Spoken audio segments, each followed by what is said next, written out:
ठीक है, तो लोकल गवर्नमेंट स्टार्ट करने वाले हैं और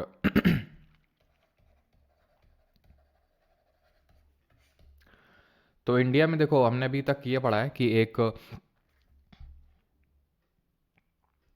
अभी ठीक हुआ है, ओके नो ओके। अच्छा, मतलब वो जो मैंने कम किया उसको अगर मैं और कम करूँगा तो वॉइस शायद और बढ़ जाएगी, नहीं? चलो लास्ट लास्ट में करेंगे, ये हिट एंड ट्रायल खेलेंगे, अभी नहीं। तो सेंट्रल गवर्नमेंट पढ़ा था हम लोगों ने, है ना? सेंटर में, यूनियन में एक सेंट्रल गवर्नमेंट होती है, ठीक है, और उसके नीचे होती है हमारी स्टेट गवर्नमेंट। अब होता क्या है कि ये जो टू टीयर हमारा गवर्नमेंट का स्ट्रक्चर है, इसकी वजह से जो हमारे लोग हैं वो डायरेक्टली डिसीजन मेकिंग में पार्टिसिपेट नहीं कर पाते हैं। वो क्या करते हैं, वो अपने इलेक्टेड, जैसे यहाँ पर हम विधायक लोगों को भेजते हैं, यहाँ पर सांसद लोगों को भेजते हैं, ठीक है, चुन के डायरेक्टली और इनडायरेक्टली। लेकिन हम डायरेक्टली तो पॉलिसी या फिर डिसीजन मेकिंग में हिस्सा ले नहीं रहे हैं। जैसे स्विट्ज़रलैंड जैसी कंट्रीज़ में क्या होता है कि वहाँ पर कोई भी नीति आती, कोई भी बिल आता है, कोई भी पॉलिसी लानी होती तो डायरेक्टली लोगों से वोटिंग करवाई जाती है। उसको बोलते हैं डायरेक्ट डेमोक्रेसी।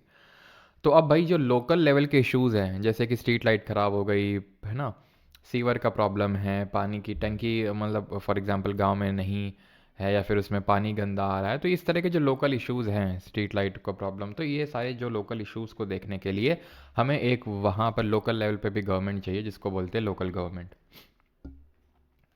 अब अगर ये गांव में बनती है ना, तो उसको हम रूरल लोकल गवर्नमेंट बोलते हैं, और इसको हम पंचायत के नाम से जानते हैं। और अगर शहरों में बनती है, दैट इज़ अर्बन एरिया में, तो इसको हम म्यूनिसिपैलिटी यानी कि नगर पालिका बोलते हैं, ठीक है। दोनों को हम पढ़ेंगे, बट बिफोर दैट कि था क्या ओरिजिनली, अगर हम बात करें तो ये लोकल गवर्नमेंट ओरिजिनली हमारे एज सच कॉन्स्टिट्यूशन का जस्टिसएबल पार्ट में नहीं था, कि भाई ऐसा नहीं था कि शुरू से ही ऐसा था कि भाई लोकल गवर्नमेंट सेटअप करना ही करना है। ओरिजिनली आर्टिकल नंबर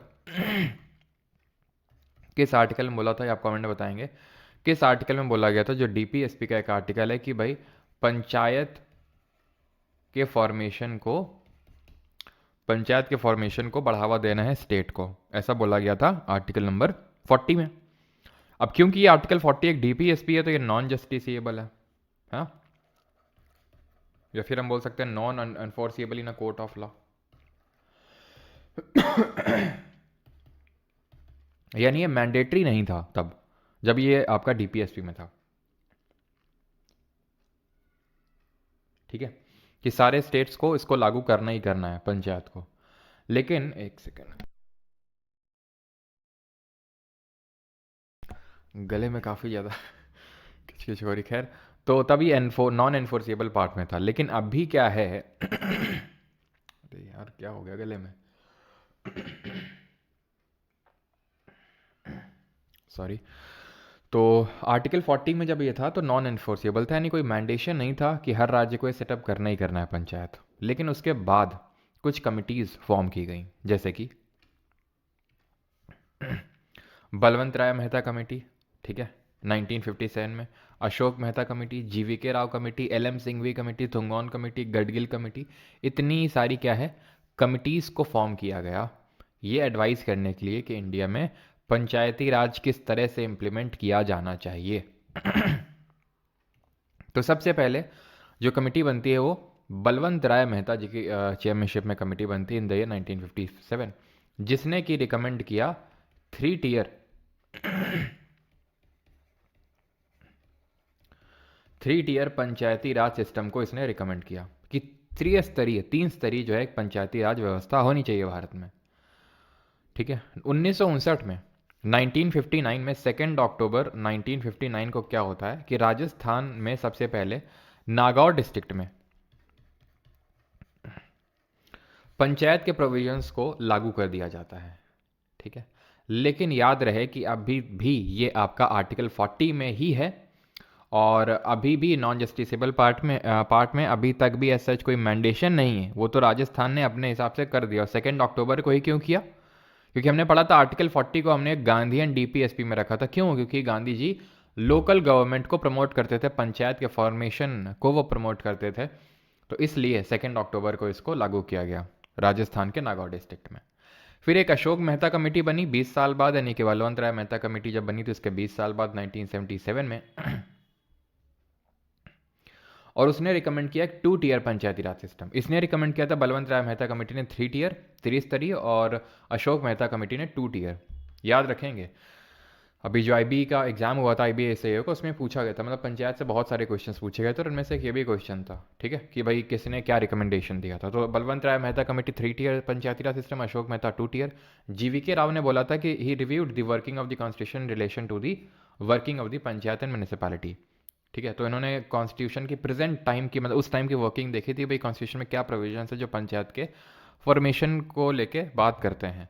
और एल एम सिंघवी कमेटी ने रिवाइटलाइजेशन ऑफ पंचायत की बात करी थी। It recommended that the panchayati raj institution should be constitutionally recognised, protected and preserved. इन्होंने बोला था कि कॉन्स्टिट्यूशनल रिकग्निशन मिलना चाहिए, मतलब कॉन्स्टिट्यूशन में भी इनको मेंशन करना चाहिए अलग से कहीं पे। आर्टिकल 40 में है वो तो ठीक है, लेकिन अलग से पार्ट होना चाहिए, आर्टिकल होने चाहिए with respect to the panchayati राज। यानी कि इन्होंने किसकी बात करी थी? रिवाइटलाइजेशन। रिवाइटल, जियो जी भर के, है कि नहीं? पहले हम लोग क्रिकेट देखते थे तो यही एडवर्टाइज खूब आता था, रिवाइटल का ठीक है, तो revitalisation of Panchayati raj institutions, पीआरआईज। ठीक। फिर थोंगॉन कमेटी बनी 1988 में, गडगिल 1988 में, और फाइनली जाकर इसको कॉन्स्टिट्यूशनल स्टेटस मिल जाता है, कॉन्स्टिट्यूशनल रिकॉग्नाइज कर दिया जाता है through the 73rd amendment act of 1992। ये जो 73rd कॉन्स्टिट्यूशनल अमेंडमेंट था जो 1992 में हुआ था, ये लागू कब हुआ था? ये लागू हुआ था 24 अप्रैल 1993, 24 अप्रैल 1993 को ये लागू होता है। इसीलिए 24 अप्रैल को पंचायती राज दिवस मनाया जाता है। क्या मनाया जाता है? पंचायती राज दिवस के रूप में मनाया जाता है 24 अप्रैल को, क्योंकि इसी दिन ये लागू होता है। अब इस अमेंडमेंट ने क्या किया था? इस अमेंडमेंट ने पार्ट नंबर 9 संविधान में भाग 9 जोड़ा, और यहां पर आर्टिकल्स जोड़े, आर्टिकल नंबर 243 से लेकर आर्टिकल 243 ओ तक, 243, 243 ए बी सी डी से लेकर 243 ओ तक। और इसने एक शेड्यूल जोड़ा हमारे कॉन्स्टिट्यूशन में, जिसके बारे में आपको पता है, जल्दी से आप बताएंगे कौन सी अनुसूची जोड़ी? ये जोड़ी इसमें 11th शेड्यूल, 11वीं अनुसूची जोड़ी। और इसमें टोटल कितने फंक्शनल मैटर्स थे? कितने फंक्शनल मैटर्स हैं का मतलब है कि भाई पंचायत को पावर मिल रखे हैं। जैसे अगर मैं बात करूं तो जो ये लोकल सेल्फ गवर्नमेंट है ये जो लोकल गवर्नमेंट है, ये आपका एक स्टेट लिस्ट का सब्जेक्ट है ना? क्योंकि ये स्टेट लिस्ट का सब्जेक्ट है, तो अभी हम देखेंगे स्टेट का जो लेजिस्लेचर, उसको काफ़ी पावर दी गई है लोकल गवर्नमेंट के एस्टैब्लिशमेंट को लेके। तो अब होता क्या है कि जैसे हम यूनियन लिस्ट पढ़ते हैं 7 शेड्यूल में, कि यूनियन लिस्ट में सब्जेक्ट्स मेंशन है कि भाई इन सब्जेक्ट पे देश का पार्लियामेंट लॉ बना सकता है, स्टेट लिस्ट के सब्जेक्ट में स्टेट का लेजिस्लेचर बना सकता है। ऐसे ही ये हमारे 29 फंक्शनल मैटर्स हैं, ठीक है। ऐसे ही हमारे टोटल 29 फंक्शनल मैटर्स हैं, 29 फंक्शनल आइटम्स हैं, जिसको कि लेके पावर मिली हुई है पंचायत को, कि भाई स्ट्रीट लाइट हो गई है ना, सीवर हो गया, पानी की टंकी हो गई, पॉन्ड हो गया यानी तालाब हो गया, खेत खलिहान हो गए। तो ये सब ये लिखे हुए हैं 29 फंक्शनल आइटम, जिसको किले के पावर है किसको? पंचायत को। ठीक है, अभी हम क्या करने वाले हैं, यहाँ तक आई होप किसी कोई डाउट नहीं होगा, कुछ क्वेरी नहीं होगी। अगर होगा तो जल्दी से पूछ लेंगे, नहीं तो हम अभी आगे बढ़ते हैं और हम एक एक करके आर्टिकल्स को देखने वाले हैं और इसमें जो क्या कॉन्स्टिट्यूशनल प्रोविजंस हैं वो देखने वाले हैं। ठीक है हाँ, 11वीं अनुसूची में है ये आपका। ठीक है, और कभी कभी ये क्वेश्चन पूछ लेता है कि जब 73rd अमेंडमेंट हुआ था तो इस टाइम पे किसकी गवर्नमेंट थी? तो वैसे तो कांग्रेस की गवर्नमेंट थी। पहले देखो राजीव गांधी जी के टाइम पे ये बिल लाया जाता है पार्लियामेंट में, पास नहीं हो पाता है। देन 1979 में लाया जाता है, ये वीपी सिंह के टाइम पे उनकी सरकार थी, तो तब भी नहीं हो पाता है। लेकिन जब पीवी नरसिम्हा राव जी थे, ठीक है, ये भी कांग्रेस सही थे राजीव गांधी जी की डेथ के बाद बने थे ये, तो पीवी नरसिम्हा राव, ठीक है, ये कौन थे? उस समय प्राइम मिनिस्टर थे जब ये एक्ट आपका पास होता है। 1957 होगा ना, 2 अक्टूबर 1957 नहीं भैया, 2 अक्टूबर 1959 होगा, 1959, 57 नहीं होगा। ठीक है, जो मेनली विलेज लेवल पे, यस 1993 कॉन्स्टिट्यूशन में है ना सर? नहीं शुभम जी, बता तो रहे हैं आपको, 1992 में ये अमेंडमेंट हुआ था, इम्प्लीमेंट हुआ था 1993 में, ठीक है, हुआ था 1992 में, लेकिन इम्प्लीमेंट हुआ था 93 में। आगे बढ़ते हैं। आर्टिकल नंबर 243 सबसे पहला आर्टिकल है, यहाँ पे डेफिनेशन लिखा हुआ है। डेफिनेशन, अब किसकी डेफिनेशन, तो जो आगे टर्म लिखे हुए हैं डिस्ट्रिक्ट, ग्राम सभा, इंटरमीडिएट लेवल पंचायत, तो इन सब का मतलब या फिर डेफिनेशन, इनकी परिभाषा लिखी हुई है यहाँ पे, ठीक है। तो डिस्ट्रिक्ट का मतलब डिस्ट्रिक्ट है। आपको ग्राम सभा का मतलब पता होना चाहिए, ग्राम सभा का डेफिनेशन आपको याद होना चाहिए, मतलब याद इन दी सेंस वैसे नहीं जैसे हम स्कूल में याद करते थे, लेकिन हाँ पता होना चाहिए कि भाई a body consisting of person registered in the electoral rolls relating to the village comprised within the area of panchayat at the village level.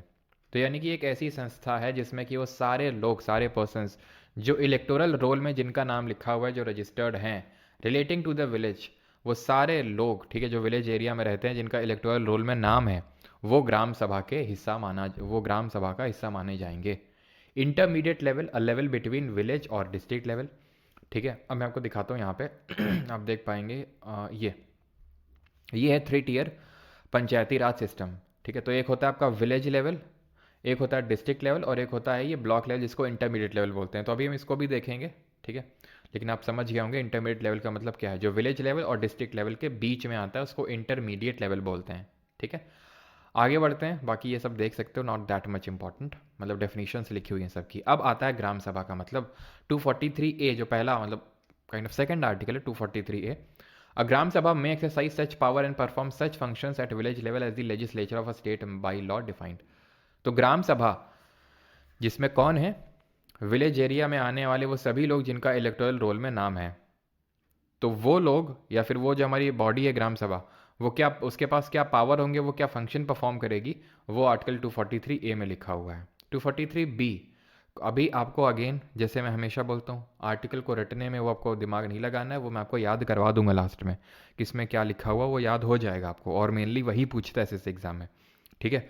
कभी कभी वो डेप्थ में घुसता है, कुछ इधर उधर से क्वेश्चन पूछता है, और अगर आप हायर एग्जाम्स में जाते हो तो वहाँ पे और इधर उधर से क्वेश्चन पूछे जाने के चांसेस होते हैं। जैसे आईबी का भी एग्ज़ाम हुआ था, है ना, तो आप अगर एसएससी की प्रिपरेशन कर रहे हो तो मोस्टली लोग आईबी का फॉर्म या फिर इस तरह के जो भी पेपर्स आते हैं उनमें उनका भी फॉर्म भरते हैं, तो अगर उनमें इधर उधर की चीज़ें आ जाएंगी तो उसके लिए ऐसा तो है नहीं कि फिर हम अलग से पढ़ेंगे। There shall be constituted in every state panchayat at the village, intermediate and district level. 3 level पे बनाई जाएगी, एक तो गांव का लेवल है, बीच का लेवल है, और आपका ये जिला का लेवल है, डिस्ट्रिक्ट लेवल है।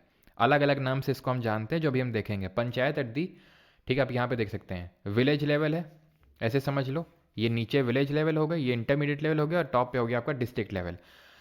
विलेज लेवल कोई ग्राम पंचायत बोल देते हैं, ब्लॉक लेवल कोई पंचायत समिति बोल देते हैं, और डिस्ट्रिक्ट लेवल कोई जिला परिषद बोल देते हैं। नाम बस अलग हो जाता है, विलेज लेवल को ग्राम पंचायत, ब्लॉक लेवल को पंचायत समिति, और डिस्ट्रिक्ट लेवल को जिला परिषद बोल देते हैं। अब ये जो ग्राम पंचायत है इसमें आता है ग्राम सभा, ठीक है, ग्राम पंचायत और न्याय पंचायत। ये आपको याद करने की ज़रूरत नहीं है, बस ये 3 टियर याद रखिएगा, विलेज, ब्लॉक और डिस्ट्रिक्ट। ब्लॉक बीच का है, ठीक है, विलेज को ग्राम पंचायत, ब्लॉक को पंचायत समिति, और जिला परिषद बोलते हैं डिस्ट्रिक्ट लेवल को। Panchayat at the intermediate level, this point is important, कि may not be constituted in a state having a population not exceeding 20 lakh. कोई किसी राज्य में अगर जनसंख्या 20 लाख से अगर ज़्यादा नहीं है, ठीक है, तो उसमें अगर 20 लाख से कम है घुमा फिरा के, तो उसमें ये ब्लॉक लेवल जिसको कि हम इंटरमीडिएट लेवल भी बोल रहे हैं, ठीक है, इसी को ही तो हम इंटरमीडिएट लेवल बोल रहे हैं। तो ये बनाना जरूरी नहीं है, बना सकते हैं लेकिन ज़रूरी नहीं है। यानी कि ऐसे स्टेट्स जहां की पॉपुलेशन 2 मिलियन से कम है वहां पे 2 टियर पंचायती राज सिस्टम भी चलेगा, ठीक। 243C, सी से आप कॉम्पोजिशन याद कर सकते हैं यहाँ पर, ठीक है, याद करना है वैसे तो मैं आपको लास्ट में याद कराऊंगा कैसे याद करना है, चलो अभी ना याद करते चलें, क्यों लास्ट के लिए छोड़ें।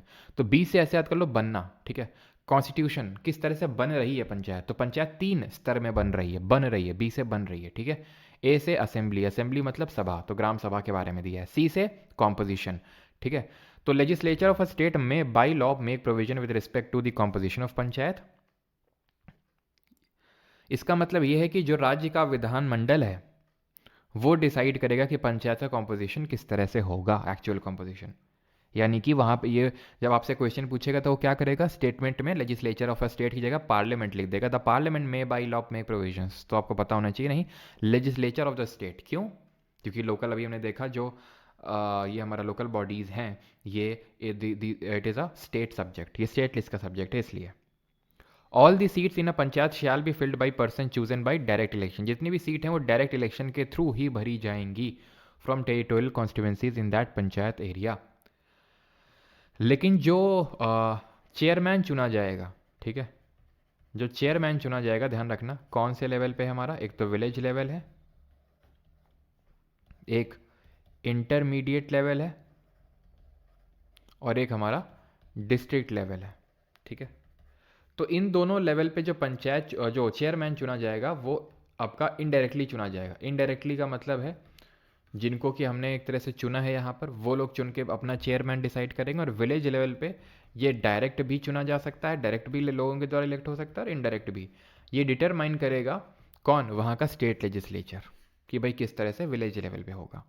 अब आते हैं डी, इसमें रिजर्वेशन ऑफ सीट है। इसको कैसे, चलो वो तो अभी याद करेंगे कैसे याद करना है। तो याद ऐसे कर सकते हैं कि डी से हम दलित याद कर सकते हैं, और दलित को क्या मिला हुआ है, रिजर्वेशन मिला हुआ है, आरक्षण मिला हुआ है। तो seats shall be reserve for एससीज एंड एसटीज, इनके पॉपुलेशन के प्रपोर्शन में, in proportion of their population. जैसे आप सुनते होंगे कि इस बार हरिजन सीट आई है, तो कोई जनरल कैटेगरी का कोई बंदा खड़ा नहीं हो सकता है उस केस में, तो वो यही है, ठीक है, इन प्रपोर्शन ऑफ देयर पॉपुलेशन। तो उनकी जो जनसंख्या है एस सी एस टीज़ की, तो उसके अपनी जनसंख्या के हिसाब से उनको वहाँ पर रिजर्वेशन दिया जाएगा S C S T community को। दूसरा प्रोविजन है not less than 1/3 of the total number of seat shall be reserve for women, यानी कि 1/3 सीट्स वेमेन के लिए रिजर्व होंगी। एस सी एस टी और वेमेन के लिए रिजर्वेशन यहाँ पर provision, S C S T को उनके पॉपुलेशन के प्रपोर्शन में, और वेमेन को 1/3 जो है सीट रिजर्व करी जाएंगी। और ये रिजर्वेशन चेयरमैन लेवल पर भी जाएगा, ठीक है, ये रिजर्वेशन चेयरमैन लेवल पर भी जाएगा। और इसमें जो एस सी एस टी के लिए सीट्स रिजर्व हुई हैं उसमें 1/3 विमेन के लिए भी रहेंगी। ये एस सी एस टी के लिए जो सीट्स रिजर्व हुई हैं उसमें भी 1/3 सीट्स विमेन के लिए होंगी, ये चीज़ ध्यान रखिएगा। तो डी से दलित रिजर्वेशन, ठीक है, इन नटशेल ये ध्यान रखना है आपको। ई पे आते हैं 243 ई, जो बात करता है ड्यूरेशन ऑफ पंचायत। यहाँ तक किसी कोई डाउट तो नहीं, कुछ क्वेरी तो नहीं है? आई थिंक होगा तो नहीं, अगर कुछ है तो बता सकते हैं। सर जीके जीएस को अपने वश में कैसे करें? बेटा अभी एक मंत्र बताएंगे, वो सुबह शाम जो है उसका उच्चारण करना है, नाम जप करना है, तुरंत सब कुछ प्राप्ति होगी। 243 ई, ड्यूरेशन ऑफ पंचायत, गठन। ये जो पंचायत है तो कितने टाइम के लिए गठन होगा इसका? Every panchayat unless sooner dissolve under any law for the time being in force shall continue for 5 years from the date appointed for its first meeting and no longer. यानी 5 साल के लिए पंचायत का गठन किया जाता है। ड्यूरेशन कितना होता है? 5 years का। क्लियर है? ये सब कुछ आपको मतलब मैं इसलिए लिख देता हूँ भाई, ये कॉन्स्टिट्यूशन के एक्चुअल वर्डिंग्स है, लेकिन हमें घुमा फिरा के याद रखना 5 साल 5 साल 5 साल बस, ठीक है। ये क्या लिखा हुआ है? अनलेस सूनर डिजॉल्व, इसका मतलब ये कि पहले भी डिजॉल्व किया जा सकता है, like Lok Sabha, like legislative assembly जो हमने देखा था, ठीक है। जैसे हमने देखा था लेजिस्लेटिव असेंबली हो चाहे लोकसभा, वहाँ पे नो कॉन्फिडेंस मोशन पास होके अगर पास हो गया तो सरकार गिर जाती है और 5 साल से पहले डिसोल्यूशन हो जाता है। लेकिन वहाँ पे ये था कि अगर डिसोल्यूशन हो गया और फिर से चुनाव हुए और जो नई सरकार बनेगी वो पूरा 5 साल रहेगी। लेकिन यहाँ पे कैच है, कैच ये है कि अगर सूनर डिसॉल्व हो गई, ठीक है, तो वो सिर्फ कितने टाइम तक रहेगी? वो सिर्फ रिमाइंडर ऑफ द टर्म के लिए सर्व करेगी। यहाँ पर आप देख सकते हैं before the expiry of its duration specified in clause 1, before the expiration for a period, क्या लिखा हुआ है यहाँ पर? ये चीज़, ये पॉइंट पढ़ो। A panchayat constituted upon the dissolution of a panchayat before the expiration of its duration shall continue only for the remainder of the period। जैसे फॉर एग्जाम्पल आज मान लो 2024 में कोई बनती है, पंचायत का चुनाव होता है, गठन होता है, तो 2029 तक रहेगी ये।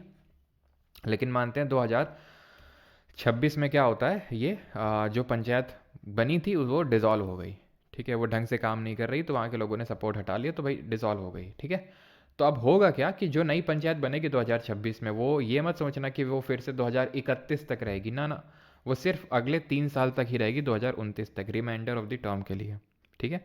और इससे पहले कि भाई हमारी पंचायत का डिसोल्यूशन हो, जैसे 2024 से बनी 2029 में डिसॉल्व होगा, तो वेट नहीं करना है, 6 महीने यानी एक्सपायर होने से 6 महीने पहले ही, ठीक है, क्या करवा लेने हैं? इलेक्शंस करवा लेने हैं नई पंचायत का गठन करने के लिए। 6 महीने पहले ही इलेक्शंस करवा लेने हैं नई पंचायत का गठन करने के लिए।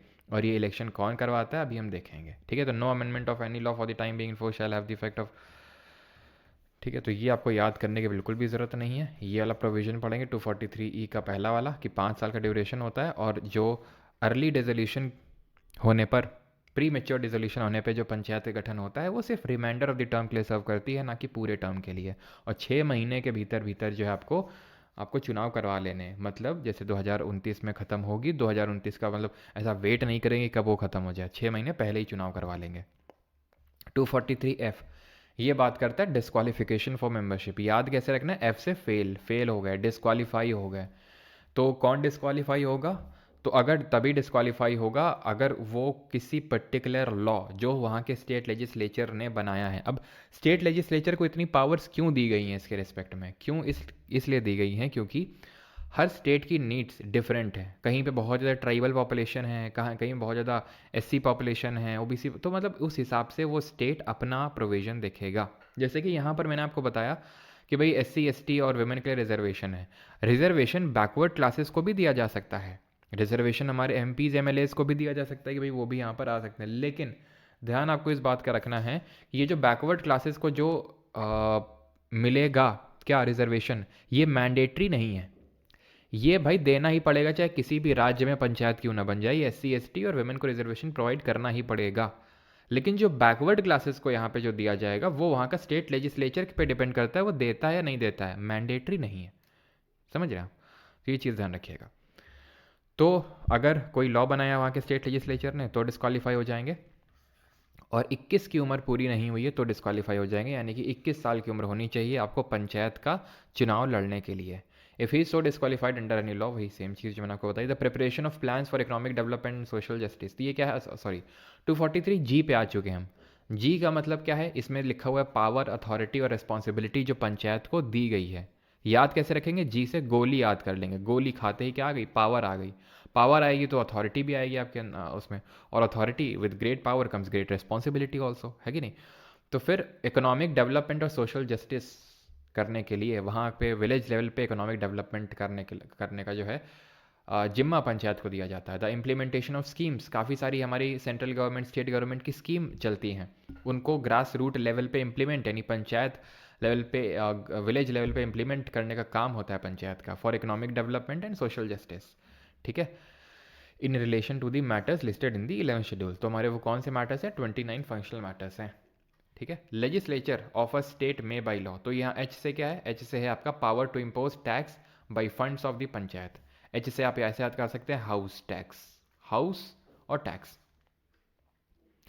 तो भाई लेजिस्लेचर में authorise a panchayat to levy collect and appropriate such taxes duties tolls and fees in accordance with such procedure and subject to such limits. तो ये ध्यान रखना है कि वहाँ का जो स्टेट लेजिस्लेचर है पंचायत को ये पावर दे सकता है कि वो टैक्स लगा सकता है और टैक्स कलेक्ट कर सकता है। जैसे फॉर एग्जाम्पल गाड़ी वाला आया घर से, कचड़ा निकाल, ठीक है, तो गाड़ी वाला क्या करता है भाई, वो फीस कलेक्ट करता है कि नहीं। अब तो नहीं, तुम्हारे यहाँ करता है कि नहीं करता है, भाई हमारे यहाँ तो करता है, शायद कितना याद नहीं है, कितना 100 रुपये लेता है महीने का, ऐसा कुछ होता है ना। तुम लोग क्या लेता है क्या, हम्म, तुम लोग क्या लेता है, मेरे यहाँ तो 100 रुपये लेता है शायद महीने का, और पर्ची देता है। पिछली बार पर्ची नहीं दी थी, बहुत लड़ा था मैं मतलब लड़ाई वड़ाई नहीं करी थी, मतलब बोल देते कि भाई यार पर्ची तो दे यार, 100 रुपये दे रहे हैं। Assigned to a panchayat such taxes, duties, tolls and fees levied and collected by the state government for such purposes and subject to such condition and limit। ये सब याद करने की ज़रूरत नहीं है, ठीक है, बस वो याद कर लो कि भाई पावर दिया जा सकता है। 50 रुपये लगता है मंथली, अच्छा नहीं लेता है गाड़ी वाला, नो फ्री है, अच्छा अच्छा अच्छा, 50 रुपये लेता है, पता नहीं 50 या 100 ऐसे ही कुछ लेता है, याद नहीं यार मुझे गजनी वाला सिस्टम चल रहा है ना आजकल चलो, तो provide for making such grant in aid to the panchayat from the, तो भाई कितना पैसा कहाँ से ये आएगा वो सारी चीज़ें C F consolidated fund of state से, ठीक है।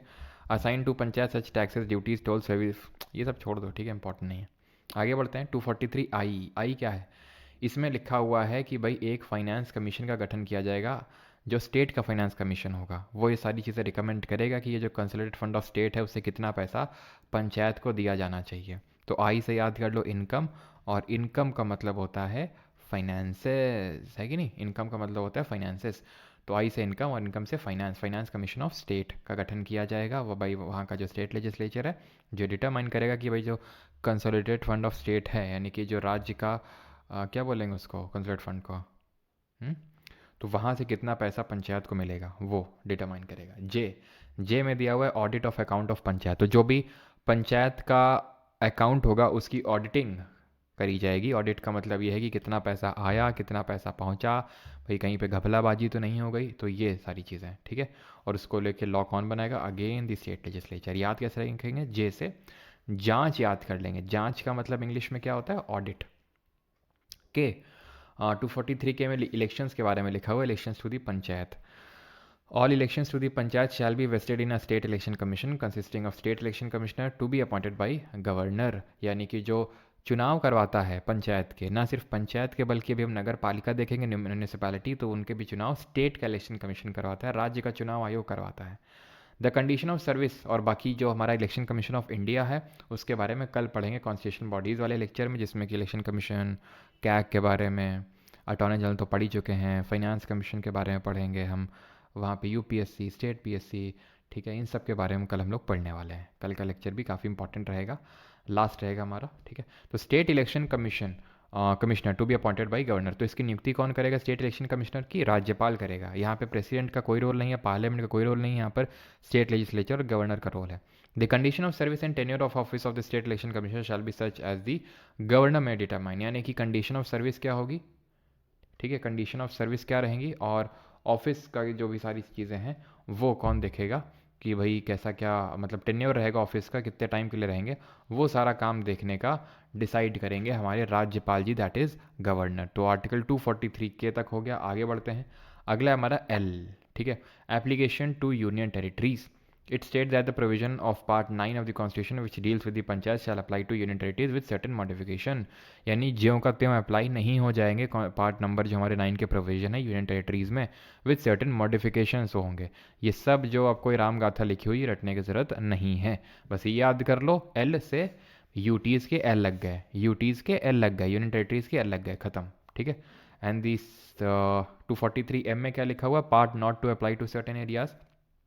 कौन कौन से ऐसे राज्य हैं जहां पर ये पंचायत के जो प्रोविजंस है, पार्ट नंबर 9 के जो प्रोविजंस है वो लागू नहीं होंगे? तो नागालैंड, मेघालय और मिजोरम में ये लागू नहीं होंगे। यहाँ तक कि जो यूटी ऑफ दिल्ली है वहाँ पर भी लागू नहीं होते हैं। Delhi is the only UT जहाँ पर पार्ट नंबर 5 के यानी कि विद रिस्पेक्ट टू पंचायत जो प्रोविजंस है वो लागू नहीं होंगे। और नागालैंड, मेघालय और मिजोरम में लागू नहीं होंगे क्योंकि इनको एक स्पेशल स्टेटस मिला हुआ है कि भाई तुम अपने हिसाब से देख लो, है ना। और जो हिल एरियाज़ हैं कहाँ के? मणिपुर के, for which state council exist under any law. तो वहाँ पर क्या है कि हमें पता है कि ऑटोनमस, मैंने आपको बताया था जब 6 शेड्यूल पढ़ रहे थे, 5th शेड्यूल और 6th शेड्यूल पढ़ाया था मैंने आपको, ठीक है, 5वीं अनुसूची और 6वीं अनुसूची। तो 6वीं अनुसूची मैंने आपको बताया था कि भाई ये अपना ट्राइबल एडवाइजरी काउंसिल सेटअप करते हैं। मणिपुर नहीं है 6th शेड्यूल में, हमें पता है, इसके पास खुद की वैसे एक डिस्ट्रिक्ट काउंसिल है जो वहाँ की सारी चीज़ों को लेकर डिसीजन लेता है, ठीक है। तो वहाँ पर पंचायत के प्रोविजंस को इसीलिए लागू नहीं किया गया। नागालैंड, मेघालय और मिजोरम और कुछ हिल एरियाज़ हैं मणिपुर के, और Delhi is the only UT जहाँ पे पंचायत के प्रोविजंस लागू नहीं होते हैं। The second last article, continuance of existing laws in panchayat. तो ये आर्टिकल ये बोलता है कि जब हमारा 73rd अमेंडमेंट लागू हुआ था तो उससे पहले लोकल गवर्नमेंट को लेके जो भी रूल्स और वगैरह ये सब एग्जिस्ट कर रहे थे वो चलते रहेंगे जब तक कि उनको रिजेक्ट ना किया जाए, ठीक है। shall continue till the expiration of their duration unless sooner dissolved by a resolution passed to that effect by legislative assembly। जब तक कि वहाँ की विधानसभा उनको हटाती नहीं है तब तक वो प्रोविजंस कंटिन्यू होते रहेंगे जो आज़ादी से पहले चल रहे थे, ठीक है। 243 वो हमारा लास्ट आर्टिकल है, that talks about bar to interference by courts in electoral matters. यानी कि जो भी इलेक्टोरल मैटर का मतलब क्या है? तो जो स्टेट का इलेक्शन कमीशन है वो क्या करता है कि जब चुनाव होते हैं पंचायत और नगर पालिकाओं के तो उनको कॉन्स्टिट्यूएंसी में बांटता है। जैसे हमने आर्टिकल नंबर 82 में देखा था, एक डीलिमिटेशन कमीशन यानी परिसीमन आयोग बनाया जाता है। वो क्या करता है? पैरिटी मेंटेन करने के लिए वो कॉन्स्टिट्यूएंसी में बांटता है, और इस तरह से बांटता है कि भाई वो जो वहाँ की जनसंख्या हो वो सेम नंबर ऑफ जो एक कैंडिडेट है वो सेम नंबर ऑफ जनसंख्या को रिप्रेजेंट कर रहा हो, सेम नंबर ऑफ पॉपुलेशन को रिप्रेजेंट कर रहा हो। वही चीज़ यहाँ पर भी इंश्योर की जाती है जो स्टेट इलेक्शन कमीशन अपना इंश्योर करता है कॉन्स्टिट्यूएंसी बना के। तो वो यहाँ पे लिखा हुआ है, जिस तरह से आर्टिकल 82 में मैंने आपको बताया था कि डीलिमिटेशन कमीशन के मामले में कोर्ट इंक्वायर नहीं कर सकता है, कोर्ट इंक्वायरी नहीं कर सकता है, वैसे यहाँ पर भी कोर्ट को यहाँ पर मतलब कोर्ट को यहाँ पर इंटरफेरेंस करने से मना कर दिया गया है जो भी इलेक्टोरल मैटर्स है उनमें, ठीक है। क्लियर है यहाँ तक सभी को? तो यहाँ पर तक हमारे आर्टिकल्स हो जाते हैं ख़त्म। अब किसी का यहाँ तक कोई डाउट हो तो जल्दी से पूछ लो। कोर्ट इंटरफेयर नहीं कर सकते हैं। यस, डिलिमिटेशन कमीशन 4 बार था, 52, 63, 73 एंड 2002। ट्रिक और करा दो, आज की क्लास ख़त्म मतलब।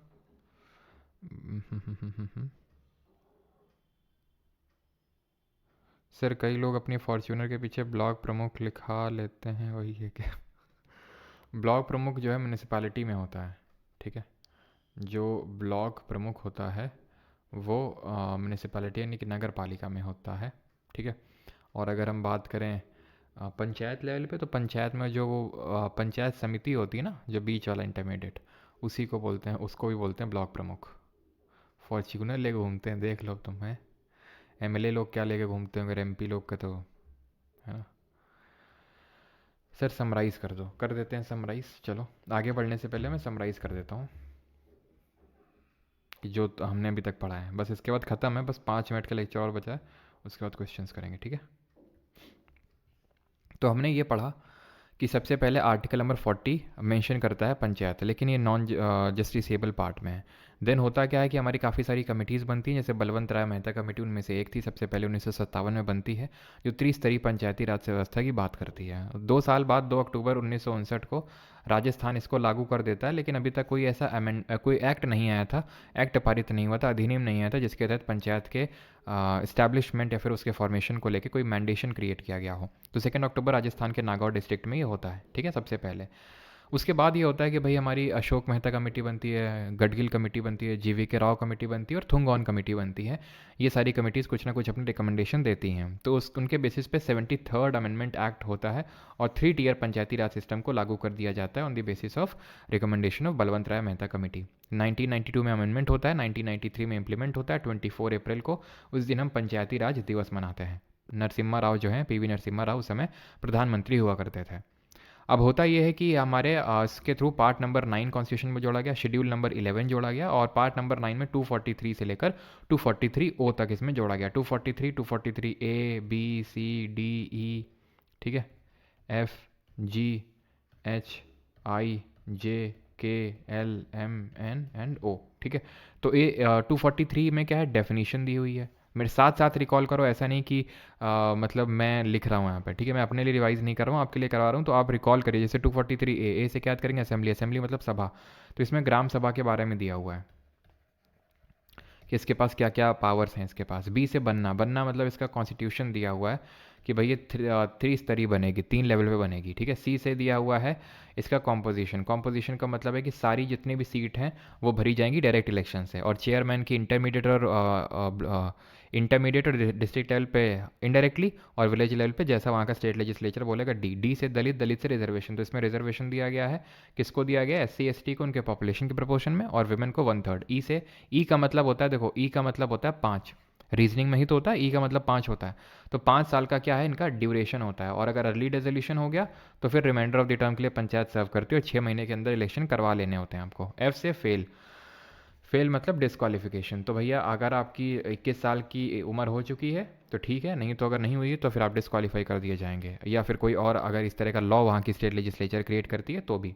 जी से गोली, गोली मतलब पावर, अथॉरिटी जो दी गई है पंचायत को वो दिया हुआ है। एच, एच से हाउस टैक्स, तो टैक्स लेवी करना, फीस लेवी करना और कलेक्ट करना, ये पावर दिया जा सकता है बाई दी वहाँ का state legislature to the panchayat. I say income, तो जो स्टेट का फाइनेंस कमीशन है उसका गठन किया जाएगा, जो कि बताएगा किस तरह से कितना फंड मिलना चाहिए। जे से है आपका जांच, जांच मतलब ऑडिट होगा यहाँ पे।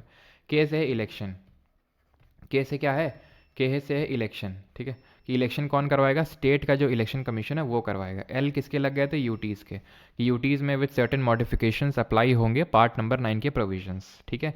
एम और एन और ओ, ठीक है, तो एम में क्या था कि कहाँ पर हमारी प्रोविजंस, अगर आप ध्यान से याद करें तो कहाँ पर हमारे प्रोविजंस लागू नहीं होंगे, तो नागालैंड हो गया, मेघालय हो गया, मिजोरम हो गया, यहाँ पर अप्लाई नहीं होंगे, और हिली ट्रैक्ट्स जो हो गए हमारे मणिपुर के, वहाँ अप्लाई नहीं होगा।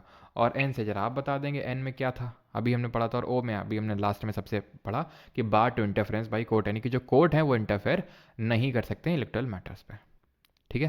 क्लियर है चीज़, आगे बढ़ें। तो भाई 243 एन में वही है कि आपका कॉन्टिन्यूएंस ऑफ जी पंचायत के प्रोविजंस हैं जो आज़ादी से पहले थे, वही आपके चलते रहेंगे जब तक कि वहाँ का स्टेट लेजिस्लेचर अलग नहीं करेगा। यहाँ तक कि अगर आपको है ना ये 243 जे तक भी याद हो गया अब यहाँ तक पूछेगा तो सीधे कर ही दोगे, ट्रिक के साथ देख लिए हैं। जे तक तो ट्रिक के साथ देख लिए ना, अगर यहाँ तक कोई पूछेगा तो आराम से कर दोगे। लेकिन मान लेते हैं नहीं पूछेगा, इनमें से कोई एक पूछ लिया, तो भाई ऑप्शन एलिमिनेशन से कर दोगे, कोई दिक्कत वाली बात है नहीं। ठीक है, याद हो गया? याद हो गया सभी को? यहीं पे क्लास में याद भी हो गया, समझ भी गया, सब कुछ हो गया। अब हम थोड़ा सा ये देख लेते हैं कि है क्या कि जो हमारे फिफ्थ शेड्यूल एरियाज़ हैं वहाँ पे डायरेक्टली देखो, नागालैंड और ये जो मिजोरम मेघालय मैंने आपको बताया था यहाँ तो इम्प्लीमेंट ही नहीं होते हैं, लेकिन जो हमारे फिफ्थ शेड्यूल एरियाज़ हैं, कुछ एरियाज़ हैं जहाँ पर अप्लाई तो होते हैं लेकिन विद सर्टेन मॉडिफिकेशन अप्लाई होते हैं। तो एक्चुअली एक कमेटी बनाई गई थी, भूरिया कमेटी। तो भूरिया कमेटी ने रिकमेंड किया था कि भाई हम डायरेक्टली अप्लाई ना करें पंचायत के प्रोविजंस को इन एरियाज़ में, जो 5वीं अनुसूची में एरियाज़ हैं, इनको कुछ मॉडिफाई करके यहाँ पर हम वो करते हैं। तो भाई इन मॉडिफिकेशंस मतलब इसके लिए एक एक्ट लाया गया जिसको हम बोलते हैं पेसा एक्ट। पेसा का मतलब है panchayat extension to scheduled areas, notes में आपको मिलेगा, panchayat extension to scheduled areas, यानी कि जो पंचायत के प्रोविजंस हैं, पार्ट नंबर 9 के प्रोविजंस हैं, ठीक है, उनको किस तरह से विद सर्टेन मॉडिफिकेशन अप्लाई किया जाए फिर शेड्यूल एरियाज में, उसके लिए एक्ट लाया गया। जैसे कि वहाँ की ग्राम सभा को बहुत ज़्यादा पावर दे दी गई, नॉर्मल जो पावर मिलती है उससे कहीं ज़्यादा, कि जो भी माइनर फॉरेस्ट प्रोड्यूस है, यानी फॉरेस्ट से जो भी ट्राइबल्स वगैरह नहीं, पत्ती वत्ती या फिर कुछ जड़ी बूटी, आदिवासी हेयर ऑयल, ठीक है, तो आदिवासी हेयर ऑयल जैसे कर्नाटका की जो हिक्की ट्राइब है तो वो बनाती है, तो उनको पावर मिलनी चाहिए भाई कि वो किस तरह से उसको रेगुलेट करना चाहते हैं। ऐसा नहीं कि जबरन वहाँ पे कोई चला गया, उनकी ज़मीन हड़प ली, या फिर कोई कंपनी चली गई कि हमें तो इतना तुम प्रोड्यूस करके दो ही दो, इस तरह से नहीं, वो लोग वहाँ के डेटा माइन करेंगे। तो मतलब उनको बहुत पावर दी गई है। और रिजर्वेशन को लेके भी पता है बहुत ज़्यादा पावर्स हैं, मतलब ऐसे समझ लो कि हाँ, चेयरमैन लेवल पे तो सारी ही सीट रिजर्व होनी चाहिए SC ST के, सॉरी ट्राइबल्स के लिए, SC भी नहीं, ट्राइबल्स ST के लिए चेयरमैन की सारी सीट जो है रिजर्व होनी चाहिए ट्राइबल्स के लिए। तो इतने मतलब मॉडिफिकेशंस किए गए हैं पार्ट नंबर 9 में, ज्यों कहते हैं अप्लाई नहीं हो जाते हैं, विद सर्टेन मॉडिफिकेशन होते हैं। बस आपको याद रखना 1996 में आया था, फिर शेड्यूल एरियाज में इसको इंप्लीमेंट करने के लिए लाया गया भूरिया कमेटी के रिकमेंडेशन पे। It conferred absolute power to gram sabha to ensure tribal self rule, यानी कि ट्राइबल्स को एक वो चीज़ रहे कि हाँ यार, मतलब गवर्नमेंट फालतू में दखलंदाजी नहीं कर रही है, जैसा हम चाहते हैं वैसा कर रही है। ठीक है, फिर भी विरोध तो होता ही है भाई ट्राइबल्स। अब हम और आप मिलके देखेंगे म्यूनिसिपैलिटीज़ और गड्ढे को भरवाएंगे, ठीक है, नहीं तो फिर अरे भाई भाई भाई भाई भाई देखिए भाई नगर पालिका के बारे में, ठीक है, तो एक टाइम था जब ये बंदा और एक वो कि ठंड बहुत पड़ रही है, बावजूद इसके आपको लाइनों में खड़ा होना पड़ रहा है, क्या कहना चाहेंगे? एक वो बंदा था और एक ये, काफ़ी ट्रेंड किए थे आई थिंक 2018 के टाइम पे, नहीं 2017-18 के टाइम पे। तो म्यूनिसिपैलिटी, नगर पालिका, तो नगर पालिका जो है, जिस तरह से हमारी पंचायत के बारे में पढ़ा वो रूरल लोकल गवर्नमेंट थी, ये होती है हमारी अर्बन लोकल गवर्नमेंट। जितना कि हमने पंचायत के बारे में डिटेल में पढ़ा उतना हमें यहाँ नहीं पढ़ना है, क्योंकि क्वेश्चंस नहीं पूछे आते हैं ज़्यादा। म्यूनिसिपैलिटी में एक तो ये पता होना चाहिए अर्बन लोकल गवर्नमेंट होती है, और इसको हमने 74th कॉन्स्टिट्यूशनल अमेंडमेंट से इंप्लीमेंट किया था। ठीक है, 74वां संविधान संशोधन, ये भी 1992 में ही हुआ था। ठीक है, एक ही साथ दोनों हुए थे, 73rd और 74th। इसने क्या किया था, शेड्यूल नंबर कौन सा जोड़ा था, 12th जोड़ा था हमारे कॉन्स्टिट्यूशन, और इसमें कितने फंक्शनल मैटर्स मैंने आपको पढ़ाए थे। और ये जो 74th कॉन्स्टिट्यूशनल अमेंडमेंट है, इसने पार्ट नंबर 9A को जोड़ा। ठीक है, 73rd अमेंडमेंट ने भाग 9 यानी कि पार्ट 9 को जोड़ा था, इसने पार्ट नंबर 9A। वहाँ पर 243 से लेकर 243O तक था, यहाँ पर 243P से लेकर 243ZG तक दिया हुआ है पार्ट नंबर 9A में नगर पालिका के बारे में। ठीक है, और इसमें हमने 18 फंक्शनल आइटम्स पढ़े थे, या फिर 18 फंक्शनल मैटर्स पढ़े थे। वही स्ट्रीट लाइट हो गया, रोड्स हो गए, है ना, सीवर, 18 फंक्शनल मैटर्स, लाइब्रेरी हो गई, तो ये सब इसमें दिया हुआ है। ठीक है, 18 फंक्शनल मैटर्स पे। तो पार्ट ये मतलब एकदम रट्टा मार लेना, पार्ट में कौन सा है, अमेंडमेंट कौन सा है, और आर्टिकल कहाँ से कहाँ तक है। 243P से लेके 243ZG तक हमें एक एक आर्टिकल याद नहीं करना है इसमें, जैसे कि हमने पंचायत में याद किया था, सिर्फ बेसिक थोड़ा सा समझना है इसमें।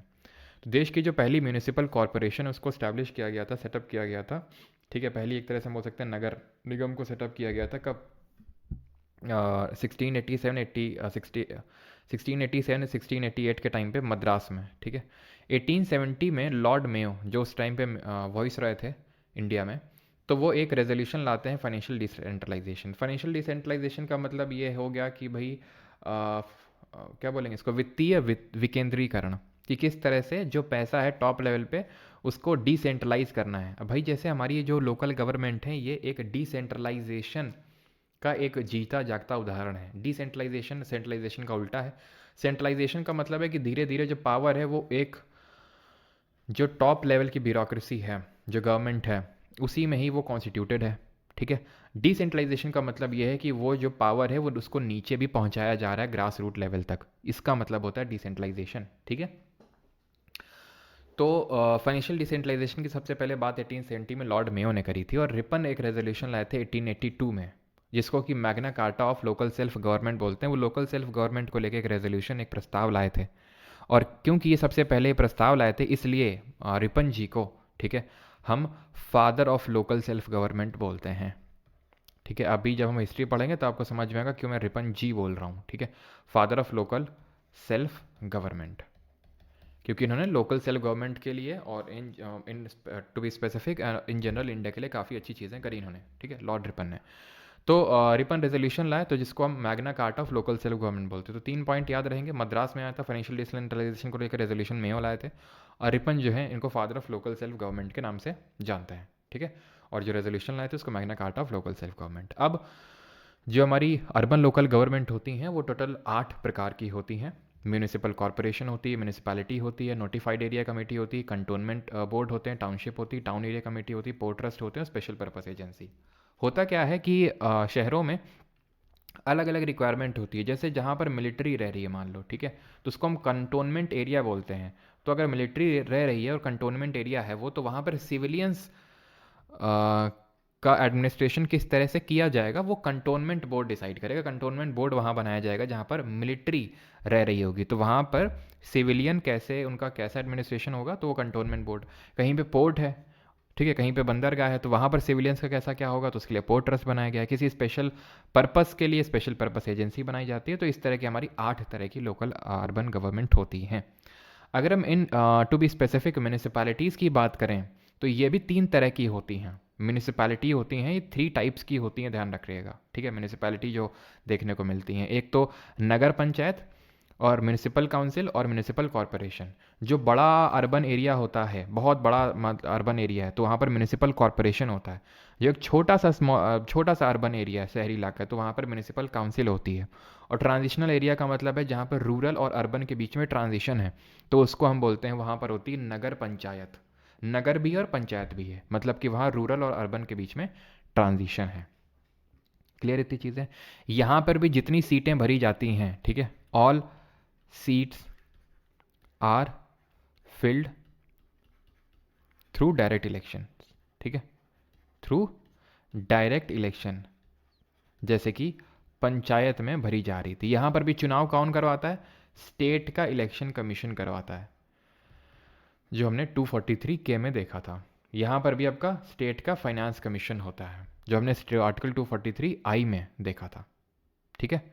तो यहाँ पर हमारा लेक्चर होता है ख़त्म। अभी हम क्वेश्चंस करेंगे जो इस पर्टिकुलर टॉपिक पर पूछे गए हैं।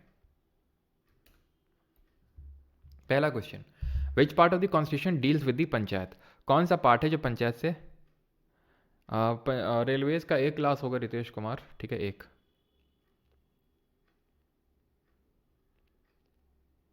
Ward number 69।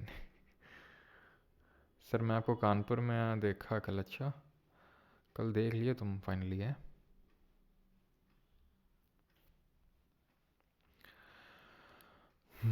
पॉलिटी के कितने लेक्चर होंगे, एक और होगा कल, ठीक है। और एक एक्ट वाला कल तो कॉन्स्टिट्यूशन बॉडीज़ होगा, एक एक्ट के लिए बचेगा, नहीं होगा तो उसको ऐप में कर लेंगे, ठीक है, बिकॉज सैटरडे संडे को निट्टो होना है।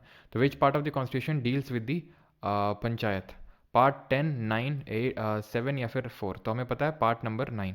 अच्छा पार्ट किस पार्ट में क्या है, वैसे तो हमें पता है पार्ट 4 में डीपीएसपी है, पार्ट 6 में स्टेट के बारे में है, लेकिन जो हमारे बाकी पार्ट छूट गए हैं वो कल जब हम वो सारी चीज़ें कर लेंगे, मतलब कि कल हम और भी कॉन्स्टिट्यूशनल बॉडीज़ करेंगे ना, तो यूपीएससी के इस पार्ट में स्टेट पीएससी इलेक्शन कमीशन जब वो कर लेंगे, ख़त्म कर लेंगे, तो उसके बाद हम मैं आपको एक समराइज़ कर दूंगा एक बार लास्ट क्लास में, जो एक्ट वाली क्लास होगी, सारी चीज़ें। तो उससे क्या होगा कि और विद ट्रिक मैं आपको बता दूंगा, तो वो सारा हमारा ख़त्म हो जाएगा, और जो सोर्सेज वगैरह था वो भी। ठीक है। अच्छा, रुपेश आपका 69 है। ओके। राज यादव वार्ड 7 में रहता है। भाई किसने वार्ड पूछा तुमसे? क्वेश्चन का आंसर बताओ ना। हैं? क्वेश्चन पूछ रहे हैं तुमसे, तुम वार्ड नंबर बता रहे हो। How many tiers are there in a panchayati raj structure?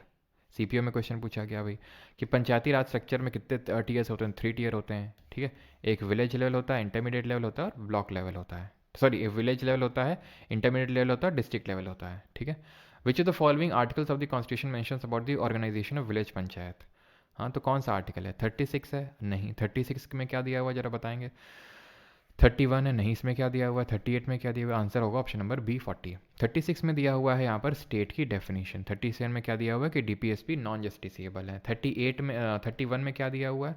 31 में एक्चुअल में इसको रिपील क्या कर दिया जा चुका है, जो कि पहले राइट टू प्रॉपर्टी था, और अभी आपको बताया वो आपका एक लीगल राइट हो चुका है। और 38 में जब हम बात करते हैं तो क्या दिया हुआ है इसमें कि वेलफेयर स्टेट बनाना है, जो कि पहले से ही कॉन्स्टिट्यूशन में लिखा हुआ था।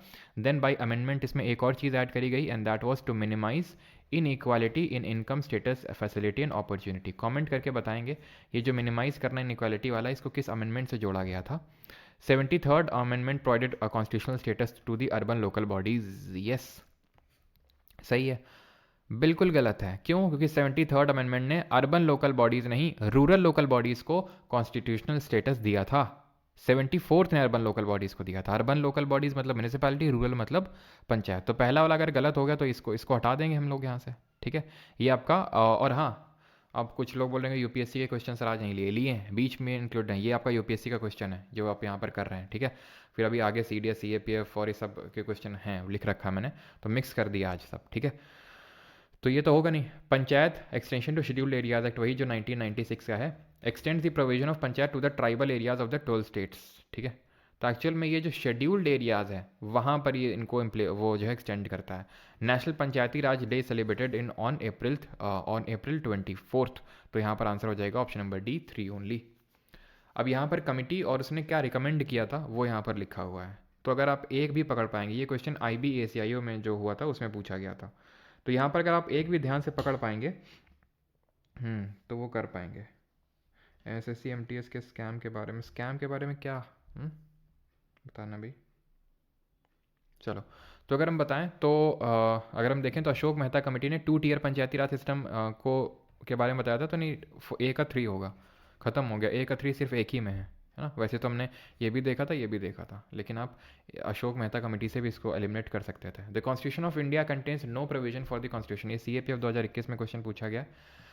इन एवरी स्टेट फॉर, तो constitution of India contains no provision for the constitution of. देखो, नगर पंचायत भी थी, म्यूनिसिपल काउंसिल थी और म्यूनिसिपल कॉर्पोरेशन थी। मैं आपको दिखाता हूँ, एक सेकेंड। देखिए, नगर पंचायत है, municipal council, municipal corporation. Municipal corporation कहाँ के लिए? जो एक बड़ा अर्बन एरिया है। म्यूनिसिपल काउंसिल कहाँ? जो छोटा अर्बन एरिया है। और नगर पंचायत कहाँ पर? जो एक ट्रांजिशनल एरिया है। अर्बन पंचायत करके हमने कुछ नहीं देखा था, नगर पंचायत था वो। CAPF में क्वेश्चन पूछा गया, एंड दैट इज कि कौन सा आर्टिकल है जो सीट्स रिजर्व करता है SC ST के लिए, उनके पॉपुलेशन के प्रोपोर्शन में सीट रिजर्व होती हैं। और यहाँ पर भी SC ST को जैसे ना बताया उनके प्रोपोर्शन ऑफ देयर पॉपुलेशन, और वेमेन के लिए सीट रिजर्व होती हैं 1/3। ठीक है। तो ये किस आर्टिकल में ये आप पूछ रहा है, आपसे आर्टिकल पूछ रहा है यहाँ पर, तो ये ध्यान रखना, ये 243 T में है ना। 243 से लेकर 243 O तक में है आपका पंचायत, और 243 P से लेकर ZG तक है आपका म्यूनिसिपैलिटी। तो उसमें 243 T में रिजर्वेशन के बारे में दिया हुआ है T। ठीक है। Which of the following statement is और आर करेक्ट? कौन सा सही है? Election to the panchayat are conducted by state election commission. State election commissioner is appointed by the chief election commissioner of India. The state legislature have the power to make laws on all matter relating to the panchayat elections. ये बात सही है ना, कि पंचायत और नगर पालिकाओं के चुनाव स्टेट इलेक्शन कमीशन करवाता है। पहला अगर सही है तो ये तो होगा नहीं। State election commissioner is appointed by chief election commissioner of India, बिल्कुल गलत है। हमने देखा था कि इसकी अपॉइंटमेंट कौन करता है? गवर्नर यानी कि राज्यपाल करता है, ना कि chief election commissioner of India. तो दूसरा वाला गलत होगा। अगर दूसरा गलत होगा तो ये गया आपका और ये गया, अपने आप तीसरा सही हो गया। अपने आप ही सही हो गया वो, ठीक है, कि सारे मैटर्स को लेके स्टेट लेजिस्लेचर ही लॉ बनाता है, वहाँ का राज्य विधानमंडल। Which of the following statements about the panchayati raj system are correct.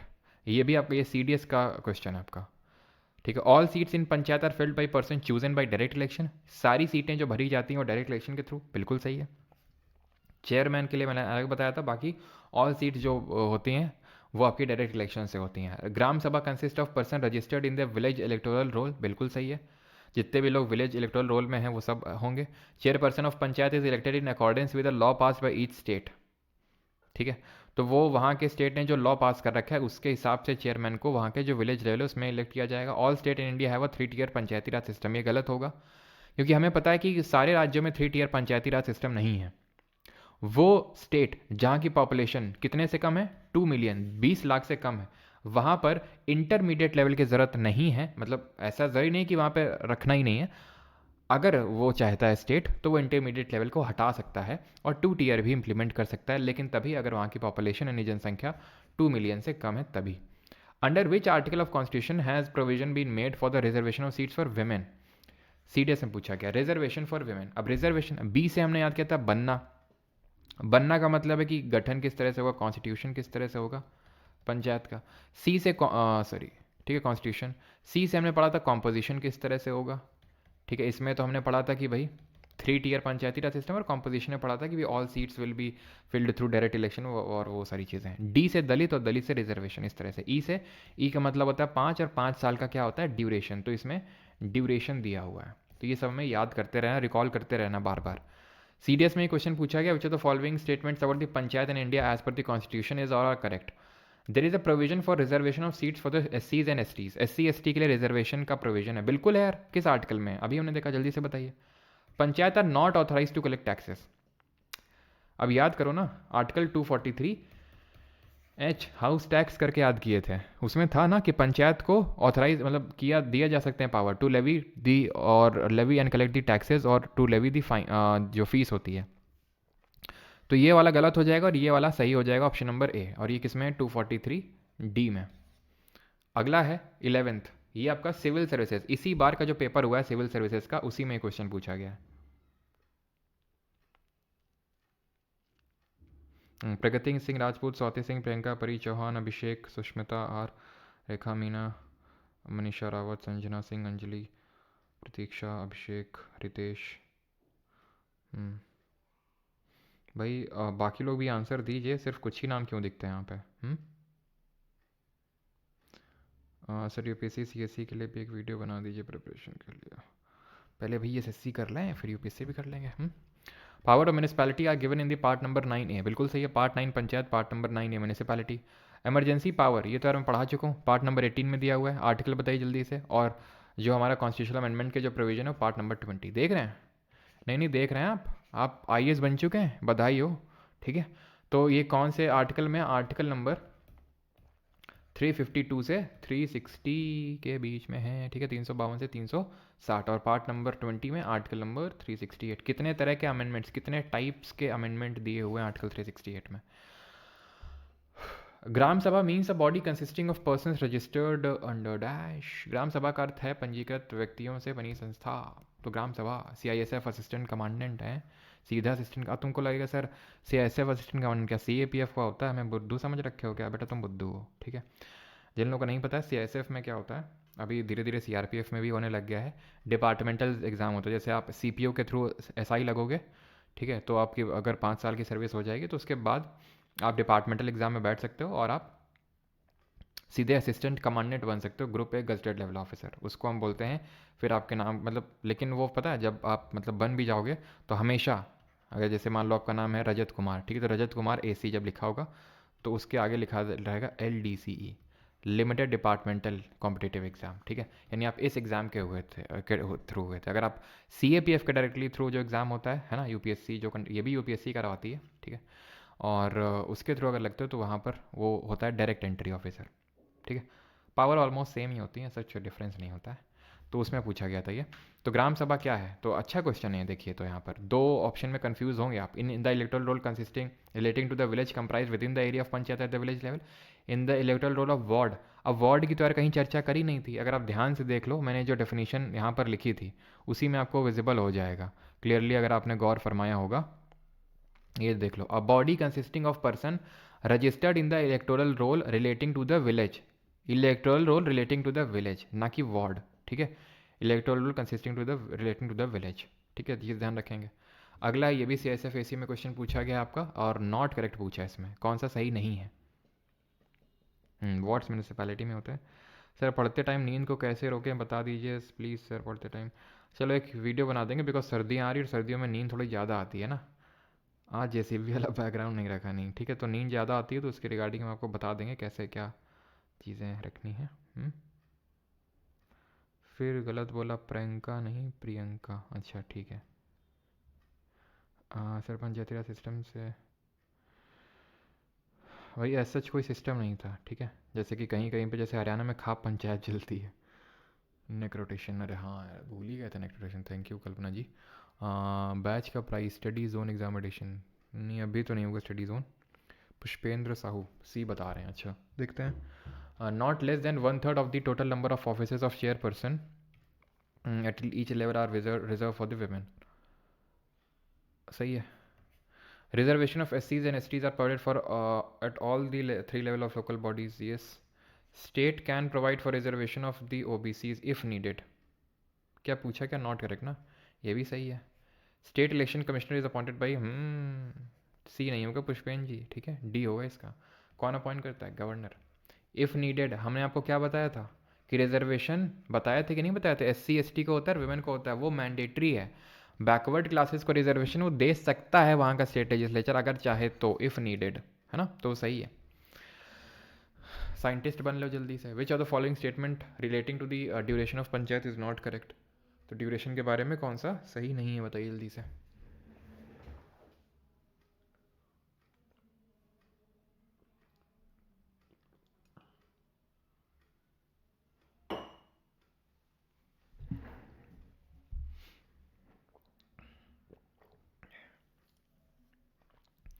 Every panchayat shell continue for 6 years, ये तो शुरू होने से पहले ही खत्म हो गया। ठीक है, IB के एग्जाम में पूछा गया which of the following is और are correct about the panchayat samiti. Strength of panchayat samiti depend on the population in a samiti area. Panchayat समिति क्या होती है, वो जो ब्लॉक लेवल वाली देखी थी, तुमको हर चीज़ दिखानी पड़ती है। ब्लॉक लेवल पंचायत समिति, ठीक है, तो उसी की बात हो रही है। तो the strength of panchayat samiti depend on the population in samiti area. All the sarpanch of gram panchayat are not members, ये भी सही है। द समिति इज इक्विप्ड विद द, ये गलत होगा आपका, ठीक है, इसमें CEO नहीं होता है इसमें।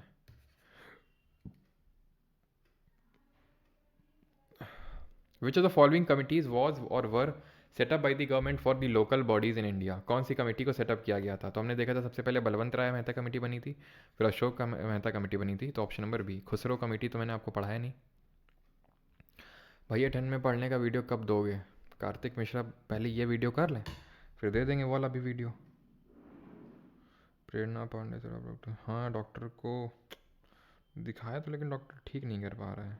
अभी पता चला है कि पतंजलि योग आश्रम है हरिद्वार में, तो वहाँ पे ठीक कर देते हैं। ठीक इन दी सेंस कि हफ्ते भर रुकना पड़ता है और वहाँ पे कुछ फिजियोथेरेपी के सेशन वगैरह होते हैं, योगा योगा करवाते हैं, ठीक कर देते हैं। सोच रहे थे चले जाएं, लेकिन फिर याद आया कि तुम लोग कोई क्लास कौन लेगा है। No panchayati raj institution at all, कहाँ पर नहीं है, तो हमने देखा था नागालैंड में नहीं है ना, Nagaland Mizoram and Meghalaya. Consider the following functions of local government of India. Ensuring safe and continuous water supply, electricity आ रही कि नहीं आ रही है, और लाइब्रेरी वगैरह मेंटेन हो रही है, रीडिंग रूम, ये सारा चीज़ देखने का काम होता है किसका, हमारे अर्बन लोकल गवर्नमेंट का, ठीक है। तो एक सेकेंड,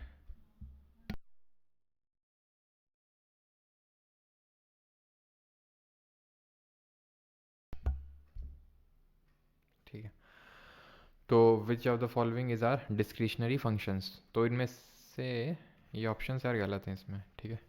डिस्क्रिशनरी फंक्शंस कौन से हैं, तो तीनों हैं। सिर्फ रामदेव बाबा से वीडियो कॉन्फ्रेंस करवाइएगा, अच्छा हाँ नहीं, वहाँ पे बाबा रामदेव आते हैं, बताते हैं, क्योंकि हमारे यहाँ पे अभी एक मतलब हमारे नेबर हैं, तो वो गए थे, आंटी और अंकल, तो बोल रहे थे तुम भी जाओ अगर नेक में पेन रहता है तो। बोल रहे थे रामदेव बाबा आए थे वहाँ पे, मतलब आते हैं वो, तो मैंने भी देखा था। तकिया मत रखा करो यार, ये नॉर्मल एडवाइस है, तकिया मत रखो। जाने कब से नहीं रख रहा हूँ मैं, 3-4 महीने हो गए, मैंने तकिया नहीं रखता हूँ मैं। एक टॉवल रख लेता हूँ, थोड़ा सा बस इंक्लिनेशन मिल जाए, ठीक है। रनिंग करके आते हैं तो नींद आता है, तो रनिंग करके आते हैं बताता हूँ मैं, ठीक है, मैं बताऊँगा उसी वीडियो में कैसे आप, ठीक है, थोड़ी टाइम के लिए एक नैप ले सकते हैं 10-15 मिनट का, उससे क्या नींद नहीं आएगी। पहले आप सर पढ़ाई तो होती रहेगी। अच्छा सर, मैटर हो गया क्या? आज आवाज़ आ रही है? अबे तुम लोग को सब कुछ सुनाई दे जाता है क्या? हैं? इधर उधर की आवाज़ें सारी तुम लोग को सुनाई देती है ना? क्यों? और अभी हम मेरी वॉइस को बोलते हो लो आ रही है। 243 K of the constitution related to the which of the following. तो 243 के इलेक्शन के बारे में, ड्यूरेशन आपका ई में है, डिस्क्वालिफिकेशन फेल हो गया एफ में है, रिजर्वेशन आपका डी में, इलेक्शन के में। तो आंसर हो जाएगा election to the panchayat, option number D. अच्छा एक क्वेश्चन और कर लो, इनकरेक्ट कौन सा है इसमें? About the salient feature of the 73rd amendment, the act correspond to the part 3 of the constitution. तो ये 73rd अमेंडमेंट आपका पार्ट नंबर 3 में बिल्कुल गलत है, तो पार्ट नंबर 9 में है, ठीक है। ये आपका सीपीओ में क्वेश्चन पूछा गया था, ये आपका पार्ट नंबर 9 में आता है, ठीक है।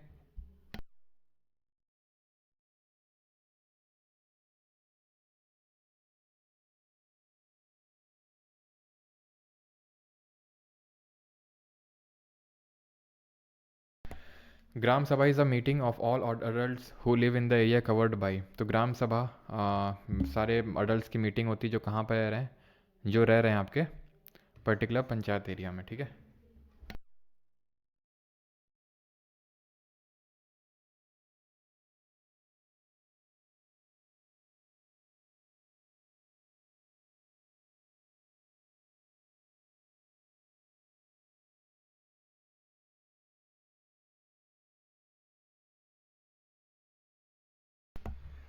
हाँ, the elections to the panchayati raj institutions are conducted by the dash.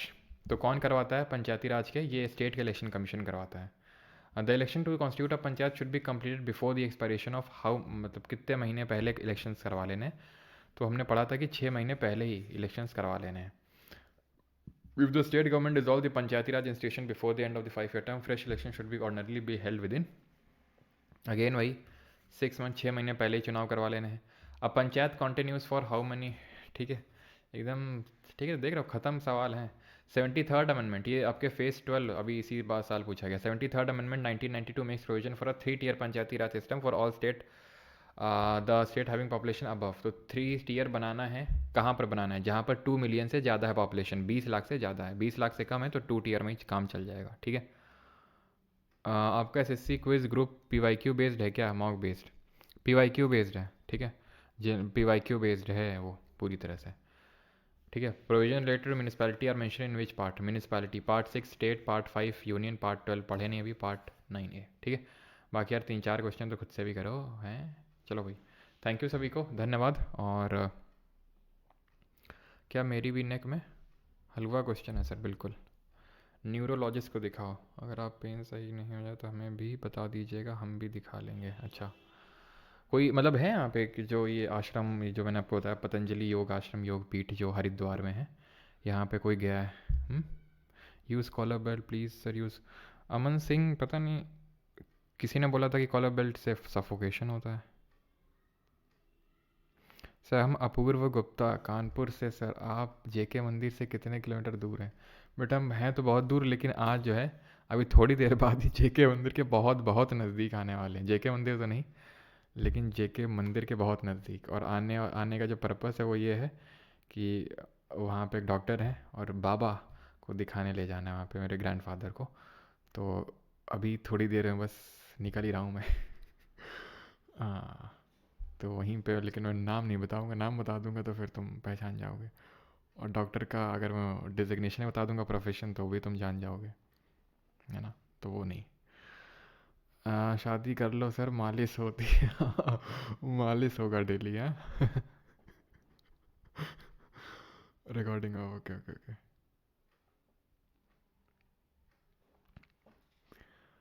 Municipality के आर्टिकल याद नहीं करने, आप चाहें तो देख सकते हैं म्यूनिसिपैलिटी के आर्टिकल। सच एस में कभी क्वेश्चन नहीं पूछा गया उसमें।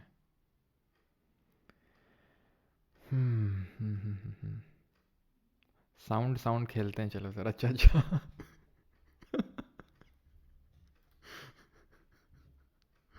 चलो ये साउंड साउंड खेलते हैं, तुम बताना ठीक है साउंड कैसा क्या है, मैं रिकॉर्डिंग ऑफ कर दूँ। बॉबी देओल का आश्रम।